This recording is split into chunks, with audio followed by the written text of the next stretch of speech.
हम मीनू झा प्रणाम करै छी सब मिथिलावासी के। आइ हम एकटा बधाई गाबऽ जा रहल छी।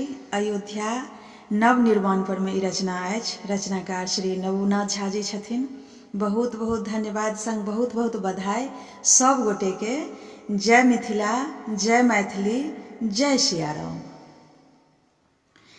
धन्य धन्य भाग्य अयोध्या की, धन्य धर्म सनातन है।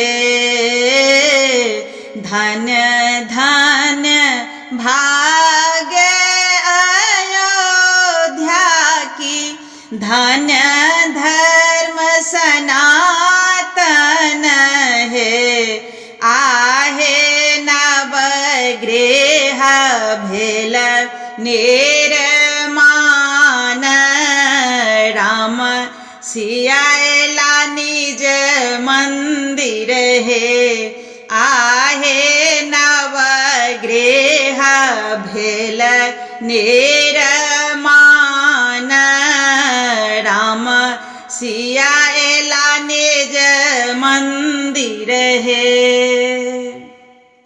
बहुतो तपसी तप केलनि, दिवस गमेलनि हे। बहुतो तपसी तप केलनि, दिवस गमेलनि हे। आहे धान्य हुनक बलिदान, जे प्राण निछावर केलनि हे। आहे धान्य हुनक बलिदान, के प्राण निछावर केलनि हे। टूटल राम बनवास की, बास ओ जीतल हे।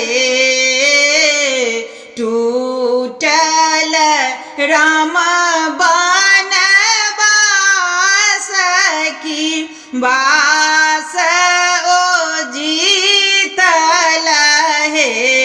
आहे महजिद में भेल भूताह के, रक्त बहाओल हे। आहे महजिद भेल भूताह की, रक्त बहाओल हे। भेजलनि राम निज दूत, की प्रेत भगायल हे। भेजलनि राम निज दूत, की प्रेत भगायल हे। आहे जोगी पहुँचल रामक धाम, की सोहर गाओल है। जन जन में भेल उत्साह की, चहु दिस उत्सव है। जन जन में भेल उत्साह की, चहु दिस उत्सव है।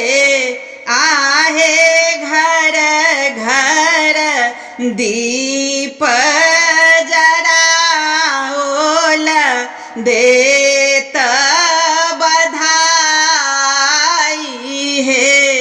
आहे घर घर दीप जराओल दे